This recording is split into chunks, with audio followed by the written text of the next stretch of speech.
How's everybody doing? Greg Eisenoff here, launching off the next lecture. About to lecture right here. All right, so what am I going to lecture about? Well, let's hit it. So we're going to talk about the purpose of sentencing, the history of the U.S. prisons, prison management, how that operation actually looks. We're going to talk about inmate population, how does that change, what happened through different time frames, as well as private prisons. What is the purpose of those? As well as what is the difference between a jail and a prison. So these are important things. So as we go through this, we're basically going to talk about the purpose of sentencing, start out there, and we're going to make our way right through the jails and prisons and basically what they're there for and how they operate. So why do we have sentencing? So we have to first look back. Sentencing, there's three different things. There's incapacitation, there's rehabilitation, as well as restorative justice. We're going to be breaking each one of these down through this process, and then you'll realize that you'll be like, oh, okay, so I understand that this comes back. It all started back in the 18th century under England, okay, and how their system actually happened. So if you want to bump through your slides along with me, you're going to look at the history of American prisons. And you'll see the English roots with Bridewells. So take it back to English root with the Bridewells. So London's Bridewell Palace basically had really little to do with punishment. Okay, and you're like, what do you mean little to do with punishment? I mean, isn't it a prison? Well, yeah, but we have to understand that these facilities were mainly used basically for debtors that were waiting trial, people who were waiting to get executed, as well as people who were waiting to be banished, okay? So you're like, well, how does that happen? Well, okay, basically it was a holding area to decide whether you're going to get executed, how are you going to pay back your debt, or are you going to get banished from our community? So that's basically how this developed. Now, as we go through this PowerPoint, you'll start looking at the Pennsylvania system, okay? And you'll look at in 1790s what the Quakers actually developed. So when we start discussing Wall Street, the jail there, or the prison, and how it actually started to operate, it started operating because the Quakers believed that, well, there's got to be more to than just executing somebody or banishing them. There should be some kind of reform that occurs through the process of holding somebody in a cell. Well, how do we get reform? How do we change the ways of a person? So at that point, what they started doing is they started putting people confined in a prison for doing different things, different crimes. And what they believed in was that solitary confinement, separating people from another person, would make them start thinking about the crimes that they did. Not to mention putting labor on them, right? So making them do work. So it could be just, menial stuff too. Go, like in our era, go shred paper, okay? Well, this keeps them busy. And the Quakers believed that part of that issue of keeping somebody busy would keep their mind busy and deter them from doing crime. Also, that menial work that they were doing through that time would also make them think about the stuff that they've been doing in the lifestyle that they've been living. So one, if I can't talk to somebody, two, I'm just doing busy work to keep myself busy. That busy work, instead of putting our ear pods in our ears, right, like we do nowadays, they didn't have that. What do you have to do besides when you're like, let's say just plowing a field or raking whatever leaves or something like that, right? What am I going to be thinking about? I might be thinking about, gosh, this sucks. Why am I here? Maybe I shouldn't live this lifestyle anymore. This is what the Quakers believed in, that reform thing, right? So it gets somebody thinking. They wouldn't be able to talk to somebody else because they're confined by themselves. So it's a silence kind of deal. So whenever I go into my prison or my cell, the only basically person I get to talk to is a clergy person about my faith to reform myself and come, find God basically, right? So, and change my ways. So that's what they believed, that system underneath that Wall Street prison, the first penitentiary that happened in 1790, actually occurred. They confined people, put busy work on them, and hopefully those thought process of not talking to anybody, doing that work would basically make them change in their ways. But then what we find is the New York system. So the New York system, when we get into Pennsylvania, we took it from Pennsylvania, okay, Wall Street and all that stuff in 1790, Wall Street prison, or Walnut Street prison. I want to say Wall Street, but it's Walnut Street. We look at Pennsylvania and we talk about, okay, when we start separating people, what they found is that solitary confinement actually started bringing mental illness and sickness amongst prisoners. And you have to think about that. We as humans are not built or made or created to be alone. I mean, we talk to people. We need to talk to people. And I want you to think about this with COVID. All right, when we start isolating ourselves from other people, there has been a lot of issues with anxiety with a lot of people these days. That anxiety gets everybody heightened, that fear gets everybody heightened. And when you're not being able to socialize with other people, it's like, what's the point of living, right? So, I mean, I'm not trying to get anything political here, but what I'm trying to do is try to get you in the mindset when you're isolated from others, it gets very depressing a lot of times. I mean, it's nice to be able to FaceTime somebody on the phone, to be able to talk back and forth with people. But if you didn't even have that option, and you get in solitary confinement, where all you're doing is work, go back from work and sit in a cell, and you're all by yourself, and you can't speak with someone. At that point, the human mind is just like, I can only take so much. So they started finding people that were getting mental issues. They also said this isn't healthy. People are getting sick. I mean, and just think about that. That mental issue, you'll eventually get sick because your mind affects a lot of the way that your body operates. So they're seeing this. So what basically they started doing with this New York system is they said, well, you know what? We need to start allowing them to work together, to eat together, so they have some kind of human interaction. So at that point, they're allowed to eat and work together. But the problem was this, is the prison guards at that point would not let them talk. So there was also still a silence. So yeah, we could work together, but we couldn't talk. We could eat together, but we wouldn't talk. Now, think about that. Like, you're like, I mean, there's got to be some kind of communication that was going on. And whether, you know, you start using nonverbals to communicate with people, I'm sure that a lot of that stuff started occurring during those times. And those nonverbals that actually start communicating, we as humans are going to find ways to communicate either way. Even though, you know, we have guards trying to silence us and not talk, there's going to be different forms of nonverbal communication that starts occurring. So anyways, we go through that system, and that system was actually a lot better because they're like, well, at least people are not confined in solitary confinement to themselves, and at least this gets them out. It's more humane. So this seems much better. So when we start looking at these different systems, using the basically, we take the old system of that Walnut Street prison and basically say, well, that reform is to make them think so that they'll find salvation and basically reconcile and do better and come to faith and be a better person. Where the New York system was like, okay, so let's take people, put them together. They got to be silent. However, that reform, you know, if they do good habits and they do what's right, at that point, maybe we ought to give them probation for that. So when we start looking at reformers and progressors, okay, or progressiveness, we're going to start saying, okay, so what are reformers? What are progressives? So when we start looking at the reformers basically in New York, Elmira Reformatory, what was it, 1876, basically what they did at that time were rewarding people for good behavior. So they started rewarding, so you're in jail or prison, and you're doing what the guards say to do, you're being a good person, and they're like, wow, this person is changing their ways. At that point, what they started doing is early release for good behavior. However, progressives were like, okay, that's okay that you may release them for good behavior, but there has to be more of rehabilitation dealing with maybe they have medical issues or mental illnesses, why they're doing these crimes, as well as maybe we ought to do intermediate sentencing, give them probation, have different sanctions and parole. So what you see is this development now of, okay, so we send somebody to jail, but maybe they're not really a person that's dangerous. Maybe we can give them probation instead of putting them to jail. So let's say I do something stupid.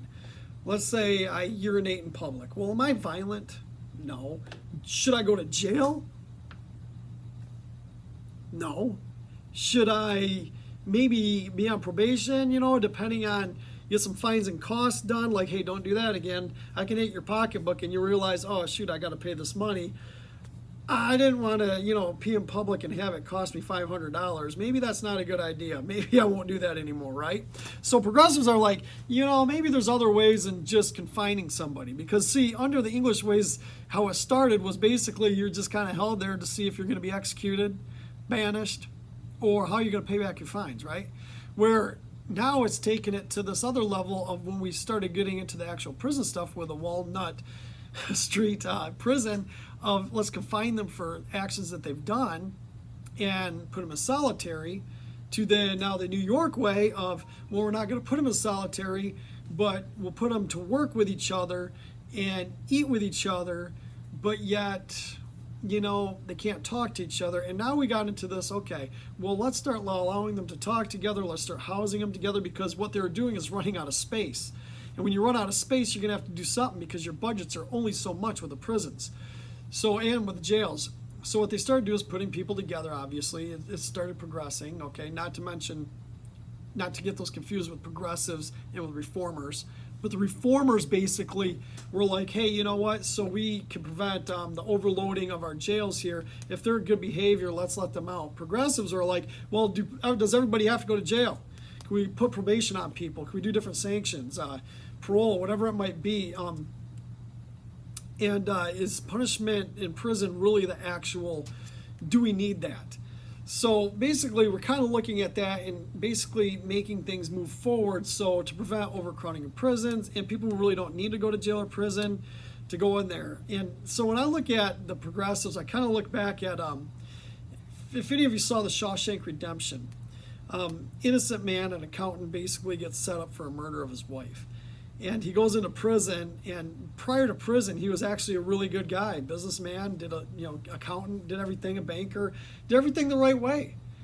And he's like, yeah, he said, it took me to go to prison to become a criminal. Because then when he was in prison, he ended up becoming a criminal, right? Because he had to live by those ways. There was a corrupt warden, so he started docking the books and, doing illegal stuff and creating illegal stuff.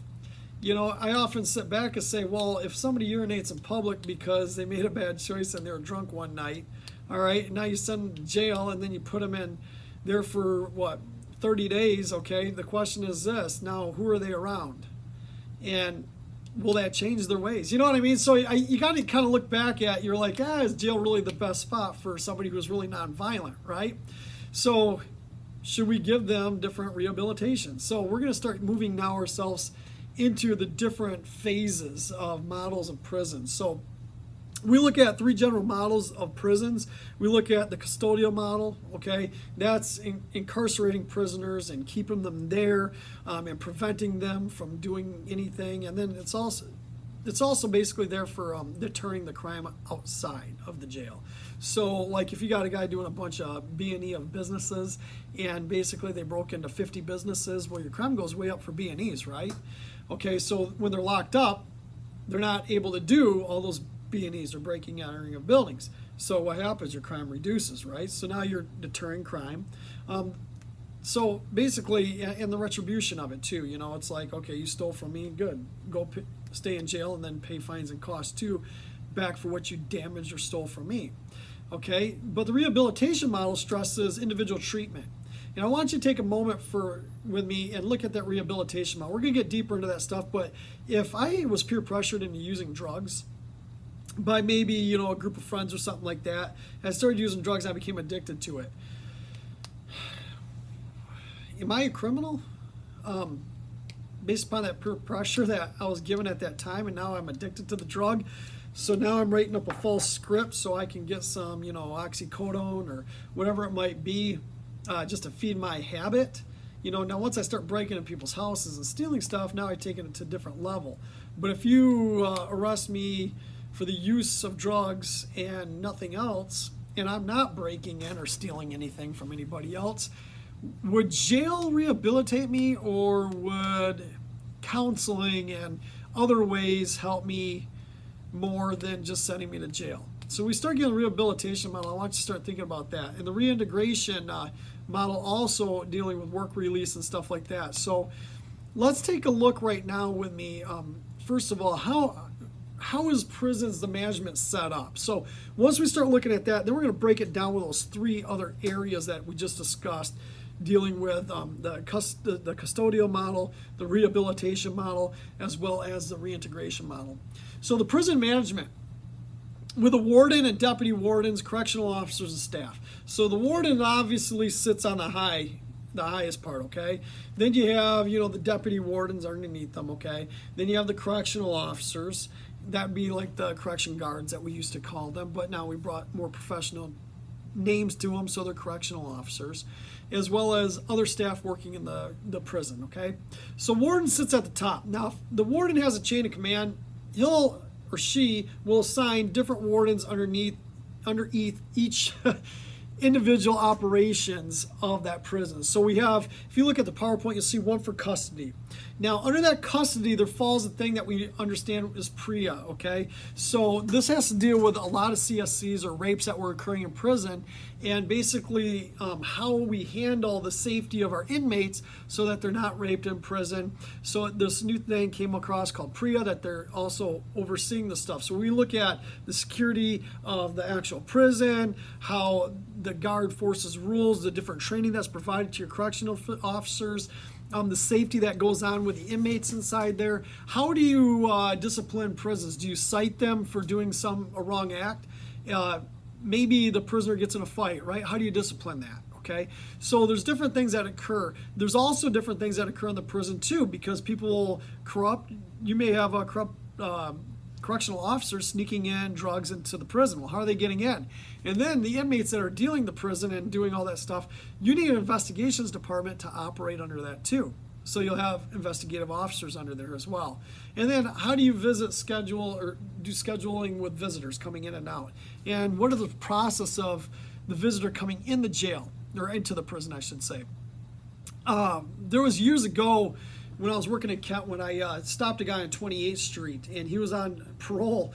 And long story short, I arrested him for open intox. I searched his car, and underneath the driver's seat, inside a tennis shoe, there was a kilo of cocaine. That's a lot of money, okay? A lot of cocaine. So it was a kilo of cocaine. It was powdered, all right? I get it out, I'm like, holy cow, that's a lot of cocaine. Well, the thing is, it wasn't his car. It was his buddy's. It was hard to prove that it was actually his cocaine, okay? Well, he was in possession of it because he's in the car. Well, I asked him, before I searched the car, is everything in the vehicle yours? He said, no, it's not mine. He goes, this is my buddy's car. I don't really know what's in it. Okay, so can I pin him beyond a reasonable doubt to say that the kilo of cocaine I found inside that shoe was his? I couldn't.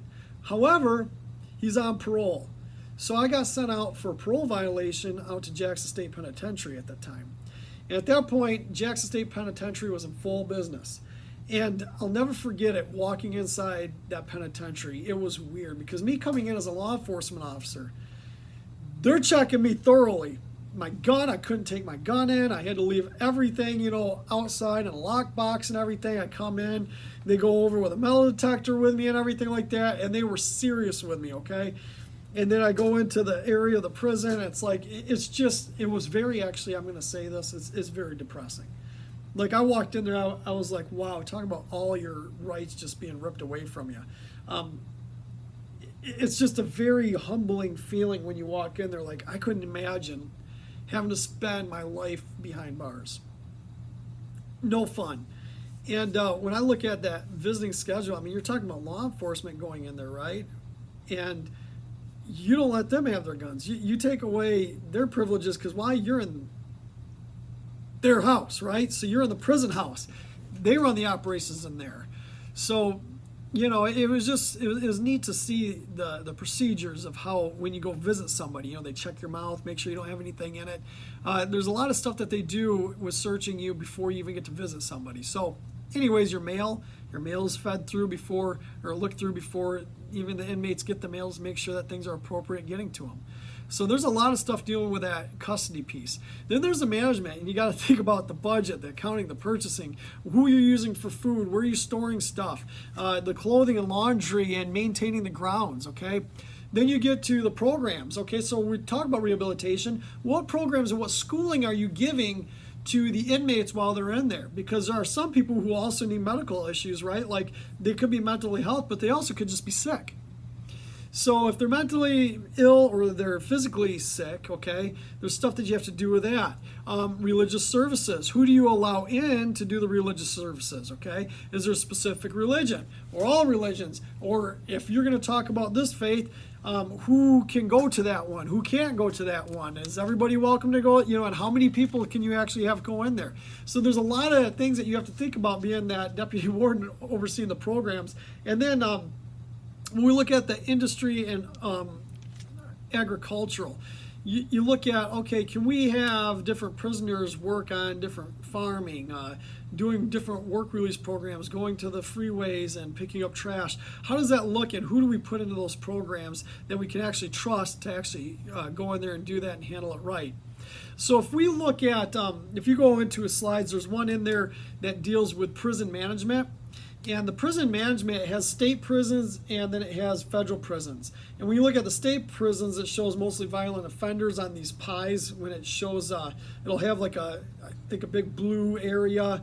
And on that big blue area, it'll actually have the inmates for the state prison. And it'll show actually that most of state prisons hold most of violent people. Most of federal prisons actually hold people dealing with drug offenses. So that's kind of interesting how the feds actually, because I would think, oh gosh, you'd think the federal government would hold the most, violent criminals, right? And the states would hold most of the drugs. Well, it's actually flip-flop, okay? The federal prisons actually have most of the drugs, and then the state prisons have most of the violent offenders in their prison systems. So let's look at the different classes of prisons actually. So we talk about classification process: supermax, maximum, medium, minimum. What are the difference between the supermax and the maximum? Okay, hold on a second. Talking a little fast there. Sorry about that. So if we look at the 4 types of prison. So let's look at supermax. Supermax prisons are usually the prisons that you see, they're dug down into the ground. They have these huge 30-foot walls. They got the fencing going around the top of it with the razor blades on there. That's supermax. And supermax holds usually the most violent criminals. I'm talking like hardcore criminals, ones that will kill you in prison. You know what I'm saying? So you got to put them on hardcore lockdown because, yeah, they killed somebody on the outside, but guess what? They're violent inside too, and they'll kill you. So when we look at supermax, that is the most violent offenders that you can possibly think of that will actually kill people also while they're in prison. So you just can't trust them at all. Maximum prisons too. They're very similar to the supermax. They hold a lot of violent criminals. However, it also is to the point, maximum prisons are set up as well too. They're dug down. They got the 30-foot walls with the barbed wire going across it, razor blades on it. But they also, it's not as hardcore as a maximum or the supermax. So the maximum is holding some really, really bad people, right? Supermax is oh my gosh, you turn your back on this person for a second, they'll cut your throat, they'll shank you or something like that. Maximum prisons, you have some really, really violent criminals that usually go there, and you have to be very careful with them. They may not kill you right away. They may actually be pretty cool to you at the moment, but if you heat them off in the wrong way, they could kill you. It's those are the differences. They're the ones that you're really safe around them, or will they kill you, right? So maximum and supermax, there's a little bit difference, but both of them are kind of set up very similar. High walls, razor blades, and they're basically there to keep you in, okay? And when we say keep you in, it's a controlled environment, right? Relatively, you look at, right, they're not going to hold as many criminals as you would, in other prisons, because you need a span of control over them to be able to see exactly what they're doing. Now, when we get to the medium security prisons, so it's not as, they don't have as many dangerous people within there, okay? So the medium security, you look at somebody that maybe they've gone to maximum security and they actually did really good in maximum security. They're very respectful. They were shoot, I changed my ways. I know I was wrong. They may actually get moved over to medium security. And when they get moved over to that medium security, it's usually less restrictive security. They provide more rehabilitation programs to them too. So you may have somebody that might be, we talk about reoffenders. Okay, so in court, you may look at, you may hear a terminology in plea bargaining. We talked about this. I brought it up in the last two different PowerPoints ago, that you'll hear prosecutor and defense talk about, well, this person's a SUP 1 or a SUP 2, and basically they're showing prior, okay, you're a reoffender on this stuff. You may see somebody that may be a reoffender with drug use, okay, they may get put in prison at that point, or maybe a drunk driver, right? Maybe it's their third offense within 7 years. And they're like, oh, they're a repeat offender. Okay, you know what? We need to move them over into maybe a medium security. Okay, we're doing that because we may put them into a rehabilitation program at this medium security. They need to be watched. They need to be seen over, but they don't need to be in a maximum or a supermax prison. Okay, so that's where we get into that medium. You walk around, it doesn't have the high walls. What it may have is fencing going around it with a razor blade, but it doesn't have those big brick walls. Does that make sense? It doesn't have the huge towers, the gun tower at the top. All right, so it doesn't have that. It's more you look at it and you're like, oh, okay, it looks like a college campus inside a fenced-in area, if that makes sense. All right. Now, the minimum security prisons usually don't even have the fences. That's more like a college campus, actually, right? So you see a lot of people with white-collar crime maybe going into these minimal security prisons. And with that being said, some white-collar crimes, you'll see it like that, just totally nonviolent people that did some things they shouldn't have done, okay? And they go into that minimum security prison at that point, and they're very low risk. So we talk about low risk. They're not dangerous. They're not going to hurt you. They just possibly did white-collar crime and stuff like that. And this is designed, you're going to have freedom to move around the facility. You're going to be able to do different work release. You might go to work on a job that they have you set on and then come back to the prison, after the end of your work day and stuff like that. So the minimum is the absolute lowest. So we're talking about inmates, and as we talk about, okay, is this person violent, non-violent, dangerous, not dangerous? We start looking at populations and the growth and the increased. We start going, why are the prisons so overloaded right now? What is the reason behind the inmate population? Why does it seem like the jails are overcrowded, the prisons are overcrowded, and it seems like now we need these private prisons to come in, which we're going to talk about in a minute. Okay, so why do we need all this? And we have to start looking at the reasons of incarceration. So it's interesting. I'm going to read this. This was Miller and Gaines. They wrote up in one of their books, the criminal justice books. It says the number of federal inmates sentenced for immigration violations. Okay, and this is covered by federal offenses. Okay, rather than state law. So it says it increased more than 850% from 1990 to 2015. So when we look at 850% dealing with immigration violations from 1990 to 2015, that's huge dealing with the federal prisons, right?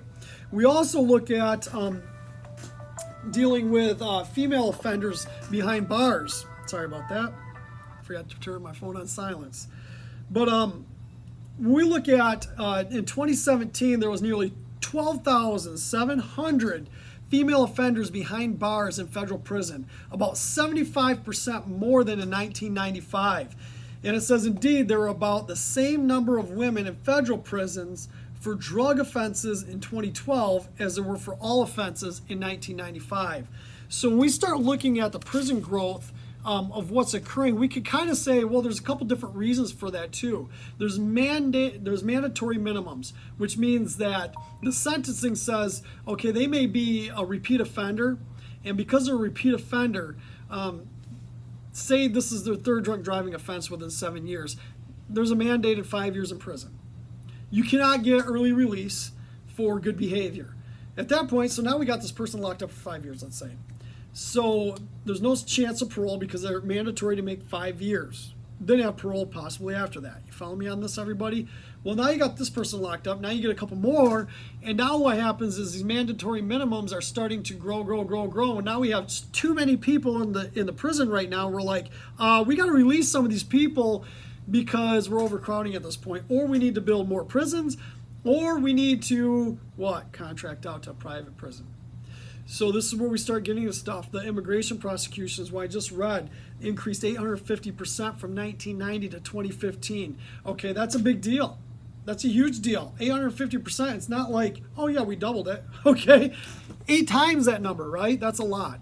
And increased sentences. So people are getting longer sentences for doing different crimes. We also, when we look at the 1990s, we look at basically what happened, with Don't Do Drugs and the DARE program. And we started integrating a lot of things, but we also started cracking down on drugs. And cracking down on drugs, a lot of vice teams really were created and did a lot of great things in arresting people for doing drugs, right? And selling drugs, okay? And those drug task force also raised up a lot of stuff, as well as, having the mandatory minimums with that. So now we start looking at, well, what do we do at this point? Should we start doing decarceration to cut costs? Now, on one of your PowerPoints, there's a guy sitting in this chair that says a parole hearing. And he says something, what would he say? Something like, he's like, you should give me an early release due to underfunding of the prison. So, I kind of look at that, I'm like, that's actually a good reason as why you should get an early release, because we don't have enough money to keep you here. So what we start doing is this, all right. So the decarceration basically looks at, well, who are like the nonviolent offenders that we can actually release, put on probation or parole. Okay? If we can put them on probation, parole, at that point, I think that we'll be safe. Okay? We could put them through rehabilitation, give them counseling, make them go to drug rehab, but we could decarcerate them and make more room in the prisons, but get this person actual help for what they're doing, to help them change their ways. So, with that being said, it could reduce, the overcrowding of our jails and prisons by decarcerating people and giving other options of rehabilitating them rather than just lock them up, right, to deter crime. However, with inmate trends, there are social repercussions dealing with that stuff, because we have to think about the families of the offenders, all right? So you take, for instance, a person that has a problem with alcohol, and that person that has alcohol in their system, they're alcoholic, they can't stop drinking, and they're just to the point where they're like, I got a problem with alcohol. Well, locking that person up that has a problem with alcohol, say they go through their workday without drinking alcohol. As soon as they get home, they hit alcohol, right? They go to the bar or whatever, they get wasted. Now they drive home from the bar. They get arrested once, they get arrested twice, they get arrested 3 times. Say that's within 4 years. Now they're sent to prison. However, during that 4 years, they still maintained their job. They still went to work. They still did what they needed to do. They weren't drunk at work. It was right after work. They started their drinking. The question becomes at this point, now they're locked up for mandated 4 or 5 years. How are they going to provide for their family now? And now how is that going to affect the family? So are there other means and other ways of dealing with people and dealing with issues? When we look at the social repercussions of stuff, I want you to take a moment and think about this. So let's say I get stopped when I'm 16 years old. I'm just not necessarily a bad driver, I just like to speed. So now I get so many points on my license that the state suspends my license. Well, I have a job. The only way I get to do my job is by driving my car. So I drive my car on a suspended license. I get stopped by a police officer. They arrest me for suspended license. Okay, that stinks. Now I have more fines and costs that I have to pay. I get arrested a second time, a third time, a fourth time. Fourth time, judge is like, okay, this person has 4 different driving while license suspended on their driver's license. We need to put him in jail. 60 days in jail. So, all I'm doing is driving out while license suspended. I haven't caused any accidents. Now I get 60 days in jail. I lose my job. So I get fired from my job. Now I'm no longer a productive citizen anymore. Okay, I'm in jail. Now I have all these fines and costs put on top of that now I have to pay for driving while license suspended. But wait a second, now I don't have a job. So now I can't pay my fines and costs. So now I get a warrant out for my arrest for failing to pay fines and costs. So now I'm like, great, okay. So what happens? I'm driving while license suspended again to try to find a job. I get stopped. Not only do I get arrested for driving while license suspended, I also get arrested for the warrant for failing to pay fines and costs on the previous one. Now I'm starting to find myself getting deeper and deeper in the hole, and now the system is basically kind of screwing me over. The question is suspending their driver's license one of the best things that we can do? Or are there other ways? There's a lot of discussion right now based upon this issue with a lot of prosecutors. They're like, it's screwing up more people's lives on something that's really nonviolent, okay? Yeah, driving is a privilege, okay, but now it's kind of working against our system. It's actually making unproductive citizens than it's making productive citizens. So how is that dealing with their families? Because now how is this person actually providing for their wife and kids if they're locked up in jail for 60 days for driving while license suspended? You see how it can also have negative effects dealing with a lot of stuff? And then at that point, could it start giving me more mental issues, right? Could it make me sick because I'm getting the mental issues? So we find a lot of issues dealing with some of the stuff locking people up and incarcerating them for nonviolent things. So we have to look at different ways that we could basically handle things in our correctional system to better it, so it doesn't work against people, but it actually works for people and helping that rehabilitation. So we talk about private prisons. There's a lot of goods and a lot of bad about it. So when we bring privatization, it's like, oh gosh, look, it's cost effective. Okay, so you're saving money, you're saving labor costs, so the state's not paying as much. All right, but this is my question. Okay, if the state can run a prison under their own, and they're paying their people a certain amount so they don't have corrupted people in there, even though there still is corrupted people that will fall in to the system. That's everywhere, right? That's not just in law enforcement. That's not just in the jails. It's also in private industries, corporations. Anywhere you go, you're going to find a bad egg somewhere, right? So when we start talking about private prisons and we look at cost effective, there's competitive bidding, all right? Well, yeah, it also prevents us from overcrowding our prisons, the public prisons and jails. But then the quality of service. What is the quality of service and what is the food that they're getting? Okay? What are the safety concerns now that you're getting because you're paying a correctional officer $10 an hour and you're paying another correctional officer that works for the state. Let me break it this way. You're paying a year $30,000 for somebody working in a private prison. You're paying $70,000 for somebody working in the correctional prison by the federal government or the state. What is the quality you're getting between the two officers?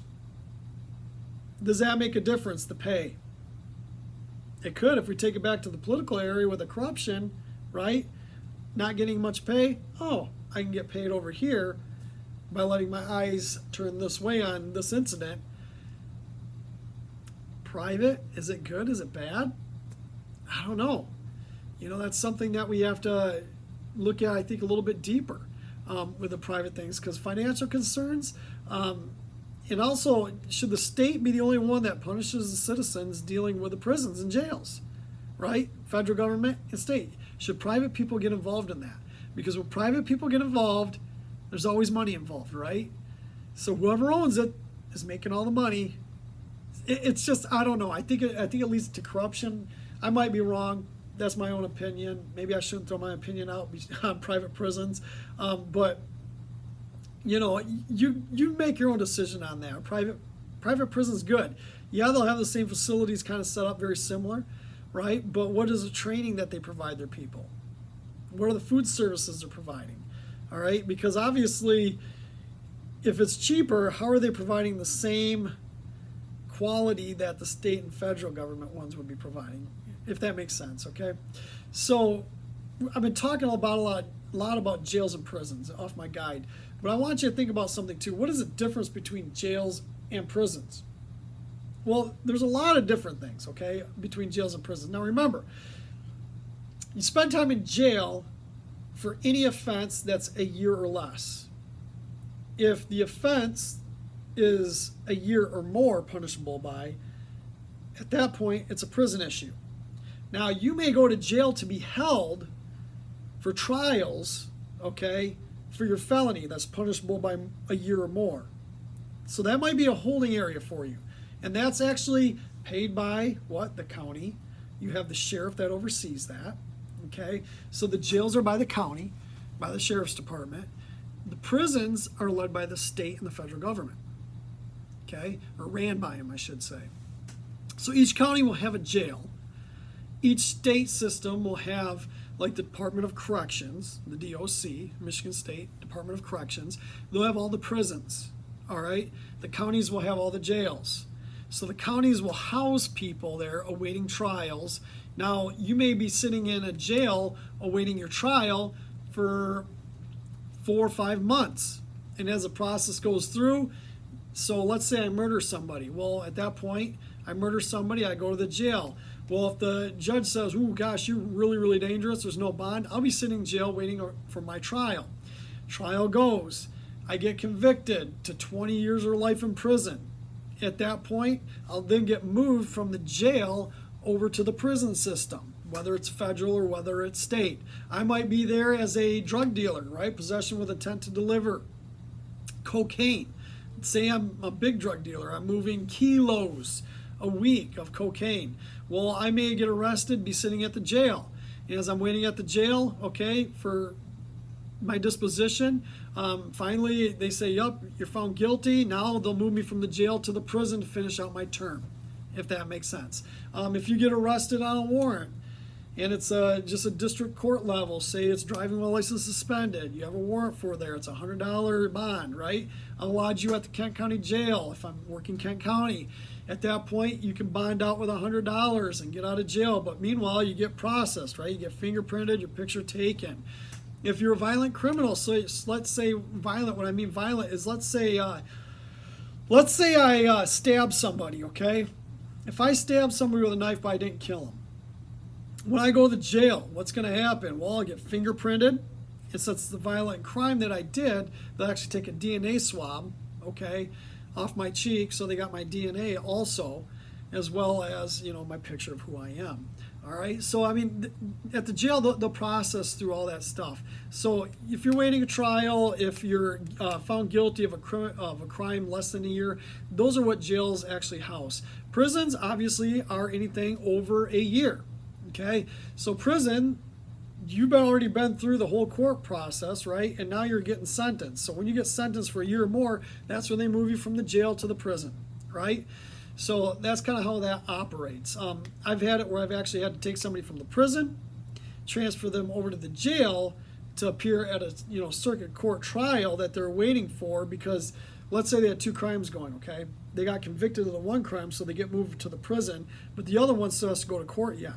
So now you got to move that person from the prison to the jail, or move them from the prison and bring them back, depending on the distance of where the prison is, back to the district to hold them accountable for the other crime that they did. So the jails are kind of like that holding cell, that holding period, as well as less than a year, where the prisons are like your long-term staying there in that prison. Been guilty of it, you might be awaiting the death sentence, whatever it might be. They'll provide a variety of rehabilitation while you're in prison. You get a lot of different educational programs to get, GED, whatever else that you might need, but it's for long-term prisoners. The jail administration has so much to deal with. Jail inmates, when we look at the jails, you have to look at the different kinds of inmates that they actually have. You may also look at the prisons and jails dealing with the different kinds of crimes that the person did. And what I mean by that is this: if you arrest police officers, are you going to house them in a separate area than the regular population or the general population? Because if somebody finds out that they're a police officer or a correctional officer, and they'll be like, okay, we're going to kill that person, right? We're going to kill that officer. We're going to kill that correctional officer. So if they put them with general population, the odds of them getting killed or hurt really bad is very high. So they'll actually separate them in the jails and prison so that they don't get hurt or killed. Whenever I arrested somebody, say for instance, way back in the day, we dealt with a lot of stuff with Bemis and East Ave. So if I bring in somebody that is a gang member with Bemis, okay, as soon as we get in that jail and I know that they're a Bemis member, well, guess what? I'm going to let the jail know, yeah, they're with Bemis, okay? Because what they want to do with the jail, if they know you're a known gang member with East Ave and this person's with Bemis, they're not going to put 2 of you in the same area. Because if they put the two of you in the same area, what are they going to have? They're going to have maybe a homicide within that jail or prison, right? So you have to be very selective too, being administration with the jail, of where do we house different people, where do we house different gangs, so that we don't have issues. As long as we keep them separate, we can try to keep as much peace as possible. Where do you put child molesters, right? Because if they go with general population, they might get killed too. So do you house them over here? So there's a lot of different things that you have to think about. There's a lot of bed space that you have to think about. So if you are the judge and you're looking at sentencing, well, number one, does your county or does your area or district have enough beds to house somebody at the county? So, you know, you got to look at that too. There's a lot of things, because you got to prevent overcrowding within the jails and prisons. And you also have to look at different groups of people and different crimes, right? So different populations. So dealing with jail administration, it can get very, very messy at times, and you really have to be on top of things to oversee how your jail's basically overseen. So other than that, there is a slide at the end of this with a reflection paper. If you watch that video, I want you to think about, is it ethical for a government to allow a company to operate a prison for profit? I mean, I talked a little bit about that, and I was like, whenever somebody, if I own a prison, you know, I'm in it for myself to make the money. I'm not in it, because I want to help society, right? I mean, really, I mean, when it all comes down to, usually it comes down to cash. But watch that, and then let me know what your thoughts are in your journals of basically what you should do with that. Thanks for watching. See you later.